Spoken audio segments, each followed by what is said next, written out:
Ya, kita kembali lagi untuk mengikuti satu segmen wawancara terakhir, segmen ceramah Ramadan Bulan Mulia. Jadi kita akan bersama dengan narasumber kita yang mulia Ustazah Siti Syuhaidah binti Haji Muhammad Yusof. Assalamualaikum Ustazah.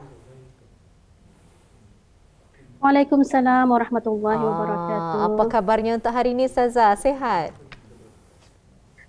Alhamdulillah sehat. Alhamdulillah. Baiklah Ustazah, topik kita pada hari ini, puasa bukan sekadar lapar dan dahaga. Sesuatu yang sering kali sebenarnya kita ni dengar, tapi mungkin Ustazah ada pengisian yang lainnya pula. Mungkin kami serahkan ya pada Ustazah untuk memberikan mukadimah untuk tajuk kita pada hari ini. Silakan. Okey, terima kasih. Bismillahirrahmanirrahim. Alhamdulillahirrabbilalamin. Wassalatu wassalamu ala ashrafil anbiya'i wal mursalin. Sayyidina Muhammad wa ala alihi wa sahbihi ajma'in. Assalamualaikum warahmatullahi wabarakatuh. Sebelum itu diucapkan selamat menyambut bulan Ramadan Al-Mubarak kepada semua penonton di mana saja berada. Mudah-mudahan Ramadan kali ini menjadi Ramadan yang terbaik di dalam kehidupan kita ni ya. Dan apabila kita ni bercakap mengenai dengan puasa, kita ni faham yang ia sinonim dengan lapar dan dahaga saja. Tapi sebenarnya ada perkara-perkara yang lain yang perlu kita ni jaga bagi memastikan ibadah puasa kita ni itu menepati tuntutan syarak dan juga untuk mengelakkannya daripada terkurang pahala ataupun lebih parah lagi terbatal. Dan hakikat yang perlu kita ni fahami ialah puasa ni bukanlah ia semata-mata untuk kita ni mengawal kehendak parut dan syahwat kita ni semata-mata, bahkan ia lebih daripada itu. Rasulullah SAW ada bersabda yang maksudnya berapa banyak orang yang berpuasa atunya yang indah mendapatkan apa-apa bahagian daripada puasanya selain daripada lapar dan dahaga. Masya Allah. Dan Imam Al-Ghazali telah merumuskan di dalam kitabnya Ihya Ulumuddin bahawa orang yang berpuasa atunya ia dapat dibahagikan kepada 3 tingkatan tu. Yang pertama adalah tingkatan puasa umum, iaitu ia hanya berpuasa sekadar menahan hawa nafsu dan jua kemaluannya semata-mata. Ia menahan lapar, dahaga dan jua syahwatnya saja. Kemudian tingkatan kedua pula ialah puasa khusus yang jua dikenali juga sebagai puasa orang-orang yang soleh. Di samping ia menahan lapar, ia menahan dahaga, ia menahan syahwatnya, ia juga memelihara dan menjaga anggota-anggotanya yang lain. Contohnya macam lidah, mata, telinga, tangan, kaki, parut, hati dan sebagainya. Kemudian tingkatan yang ketiga, tingkatan yang terakhir tu ialah puasa darjat tertinggi yang mana di samping ia lapar dan dahaga, ia menahan syahwatnya, ia memelihara segala anggotanya, hatinya pun ikut juga berpuasa. Ia indah memikirkan apa-apa selain daripada beribadah kepada Allah Subhanahu Wa Taala. Ia fokusnya satu saja tu, beribadah kepada Allah. Dan ini adalah tingkat puasa yang paling tinggi ya, tingkat puasa para nabi, para sahabat dan juga para muqarrabin. Jadinya kita ni sebagai seorang muslim, kita ni perlu sentiasa meningkatkan kita ni punya amalan supaya kita ni mesti berusahalah tu mencapai sekurang-kurangnya tahap puasa ahli yang khusus yang kedua tadi itu. Dan jangan sampai kita ni punya puasa tu yang kita ni dapat hanya lapar dan dahaga saja. Kita ni perlu menjaga beberapa perkara supaya puasa kita ni itu indah menjadi sia-sia. Baik, telah pun dijelaskan secara rincinya tadi ya, perkara-perkara yang perlu kita ni jaga, dan mungkin kita ingin mengetahui macam mana pula untuk menjaga anggota badan ketika berpuasa ni ya, Ustazah. Mungkin dapat dikongsikan bersama. Okey, terima kasih soalannya. Apabila kita ni berpuasa, di samping kita ni berlapar, kita ni berdahaga apa tu, kita ni juga dituntut untuk menjaga kita ni punya anggota-anggota supaya indah melakukan perkara-perkara yang indah baik, yang keji, yang mazmumah, yang dipandang buruk di sisi Islam. Sebab semua itu ia akan merosakkan dan juga mengurangkan pahala puasa kita ni. Dan sebabnya maksud utama pencariatan ibadah puasa itu supaya orang yang puasa itunya mempertingkatkan ketakwaan serta melatih untuk indah kalah dengan hawa nafsunya dan juga indah kalah dengan nalurinya yang kan berlazat-lazat, yang kan bersiuk-siuk apa tu. Yang orang lapar dan dahaga itu sebenarnya 1% saja tu. Selebihnya 99% itu adalah untuk kita ni meningkatkan ketakwaan kita ni kepada Allah, untuk kita ni beribadah kepada Allah. Jadinya khususnya di bulan puasa ni kita ni jagalah anggota-anggota kita ni itu daripada melakukan perkara-perkara yang tidak baik. Dan Imam Al-Ghazali ia ada memberikan garis pandu macam mana caranya kita ni untuk menjaga kita ni punya anggota tu supaya indah melakukan perkara-perkara yang dah baik.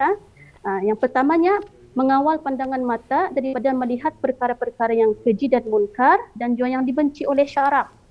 Contohnya macam memandang sesuatu rancangan-rancangan yang hiburan yang melalaikan, yang berbaur maksiat, yang akan mengganggu, memalingkan dan menggelapkan hati kita ni daripada mengingati Allah Subhanahu Wa Taala. Itu yang pertama. Kemudian yang kedua, memelihara lidah kita ni daripada mengeluarkan kata-kata yang keji dan kotor. Contohnya macam mengumpat, mengadu domba, menghina, merendah-rendahkan orang, bertangkar, menyumpah-nyumpah dan sebagainya. Sebaiknya kalau kita ni puasa tu, lidah kita ni tu pun ikut berpuasa juga. Kalau anda ada yang baik yang kan kita ni katakan, baiklah kita ni diam saja. Ataupun lebih baik kita ni hiasi lidah kita ni tu dengan sesuatu yang bermanfaat. Contohnya macam berzikirkah, berselawatkah, ataupun membaca Al-Quran. Rasulullah SAW ada bersabda yang maksudnya, barang siapa yang indah meninggalkan perkataan keji yang didusta serta mengamalkannya, maka Allah tidak berhajat orang itu meninggalkan makan dan minumnya. Masya Allah.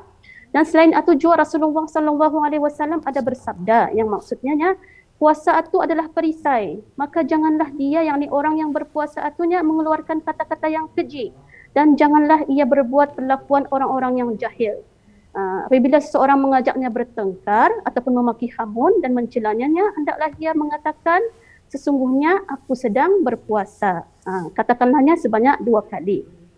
Hadis-hadis tadi ia bukanlah maksudnya larangan-larangan yang macam mengumpat, mengeluarkan perkataan yang baik katunya, bukannya untuk bulan puasa saja sebenarnya. Sebenarnya tem-tem lain pun kata ni dilarang juga untuk mengucapkan perkataan-perkataan macam itu. Cuma kalau dalam bulan puasa ni, ia lebih diberatkan lagi lah. Dan kata ni tahu juga lidah manusia ni tajam setajam pisaunya kata ni. Kerana dengan lidah kata ni tu dengan mudahnya kata ni boleh mengguris perasaan orang lain. Dia tak kata ni mesti fikirkan dulu sebelum kata ni kan bercakap itu. Kalau rasanya macam indah baik yang kan kita dicakapkan itu, baiklah diam saja. Takut nanti menyinggung perasaan orang lain. Seperti mana Rasulullah SAW bersabda, barang siapa beriman kepada Allah dan hari akhir, hendaklah ia berkata baik ataupun diamnya. Dan juga ulama ada mengatakannya, Allah Subhanahu Wa Taala tu sebenarnya hikmah ia menciptakan kita ni punya lidah atunya, ia dilindungi oleh kita ni punya gigian dan juga kita ni punya 2 bibiran artinya itu maksudnya isyarat yang lidah kita ni bahaya. Jadinya mesti kita ni kawal, mesti kita ni pelihara lidah kita ni dengan sewajarnya. Kemudian yang ketiga, menahan telinga kita ni daripada mendengar sesuatu yang dibenci dan ditegah oleh syarak. Contohnya macam mendengar orang mengumpat, bentuk-bentuk nyanyian yang melalaikan dan seumpamanya. Kadang-kadang ada orang mengumpat macam sini-sini kita ni apa jangan ikut menguping. Ada lebih baik kita ni gunakan telinga yang kita ni kena kurniakan ani dengan sesuatu yang bermanfaat. Contohnya macam mendengar bacaan Al-Quran. Ada di dalam hadis Rasulullah siapa yang mendengar bacaan Al-Qurannya, Allah akan mengurniakan ia kebaikan berlipat gandanya. Masya Allah. Dan apatah lagi kalau kita ni membaca nanti di akhirat Al-Quran itu dia akan datang membawa syafaat kepada orang yang membacanya dan kita ni sudah di akhirat itu tadi dah tahu di mana keadaan kita ni. Memang kita ni masa itu memang sangat-sangat akan memerlukan pertolongan dan syafaat dan salah satu kita ni punya harapan adalah Al-Quran yang kita ni baca semasa di dunia. Dan seterusnya yang tadi ada lidah, pandangan, telinga dan seterusnya adalah anggota-anggota yang lain. Contohnya macam tangan, kaki daripada melakukan perkara-perkara yang indah baik. Apatah lagi di zaman teknologi moden ni orang maksiat itu di hujung jari. Boleh jadi melalui aplikasi telefon kah, media sosial kah, boleh kita ni berbuat dosa. Mesti kita ni ingat yang tangan kita ni bertanggungjawab ni atas apa yang kita ni type, apa yang kita ni share, semua tu. Kalau sekiranya kita ni kan bershare macam maklumat, mesti kita ni pastikan kesahihannya Kalau macam mengumpat, memfitnah apa tu memang sudah nyata keburukannya. Tapi kalau sekiranya kita kan men-share macam berita kah, maklumat kah, kita ni pastikan dulu lurus. Kadang-kadang ada orang tu Indah dapat menerima forwarded message sekejap tu sudah tu di forward lagi, Indah lagi mencek. Rupa-rupanya Indah benar. Rupa-rupanya babak sinetron. Masya Allah. Dan selain itu juga, kita ni mesti menahan anggota-anggota parut kita ni. Anggota parut kita ni mesti kita ni tahan daripada terlampau banyak makan, kebongkayangan. Dan juga mesti kita ditahan daripada makan barang-barang yang syubhah, yang diragui. Atau apatah lagi kalau barang-barang yang haram apabila kita ni berbuka dan kita ni bersahur. Kalau kita terlampau kenyang masa kita ni sungkai ya tu membagi timbul dia rasa macam malas kan beribadah malamnya, malas dia macam kan mengantuk dia. Kadang-kadang banyak tunggu dulunya 10 minitnya, menurunkan dulunya makanan naninya. Apakah diturun-turunkan kalau penuh jadinya itu maksudnya kita ni tu sudah gagal dalam mengambil pengajaran daripada hikmah puasa tu. Yang mana puasa tu kita ni bisa sudah sebenarnya siang tu berjaya sudah kita ni menakluki kita ni punya hawa nafsu. Tiba-tiba sudah puasa sudah sungkai, kita ni berhabis bersungkai. Jadinya jangan tadi buat cuma tu Dan Imam Al-Ghazali seterusnya menambah selepas kita ni sungkai tu sepatutnya dalam hati kita ni itunya ada perasaan takut. Takutnya kalau kita ni punya ibadah itunya indah diterima oleh Allah. Bukan saja dalam kita ni berpuasa, dalam amalan ibadah lain pun mesti kita ni takut juga sebenarnya. Takut adakah kita ni punya amalan ibadah ni kena terima ataupun indah. Jadinya memang kita ni haruslah kita ni sentiasa memperbaiki kita ni punya amalan ibadah dan juga kita ni mestilah kita ni berdoa memohon kepada Allah. Mudah-mudahan Allah menerima kita ni punya amalan ibadah. Dan kita ni pun tahu dalam bulan Ramadan ni ya spesialnya bulan Ramadan ni orangnya syaitan atunya ia kena belenggu. Jadinya sananglah sedikit kita ni untuk beribadah untuk membanyakkan ibadah dalam bulan puasa ni insya-Allah. Insya-Allah. Saya suka sekali dengan perkongsian Ustazah. Puasa bukan sekadar lapar dan dahaga, tapi anggota-anggota lain pun turut sama berpuasa. Hatta hati sendiri pun turut sama berpuasa. Indah mengumpat, mata pun dijaga daripada melihat daripada perkara-perkara mazmumah dan sebagainya. Senang Ustazah kita ni bercakap mengenai bagaimana kita berazam, berniat untuk tidak sekadar berpuasa dengan hanya lapar dan dahaga tapi dengan anggota-anggota lain juga. Tapi mungkin Ustazah dapat mengongsikan tips-tips tersebut untuk kita ni dapat meraih pahala puasa sebaiknya agar puasa kita bukan sekadar lapar dan dahaga. Silakan Ustazah. Terima kasih soalannya. Okey, ada beberapa cara yang boleh kita ni lakukan untuk membantu kita ni mendapatkan puasa yang sempurna, yang bukan hanya sekadar kita ni mendapat lapar dan dahaga saja. Di antaranya ialah yang pertama berkumpul, berkawan dan bergaul dengan orang-orang yang soleh, dengan orang-orang yang baik.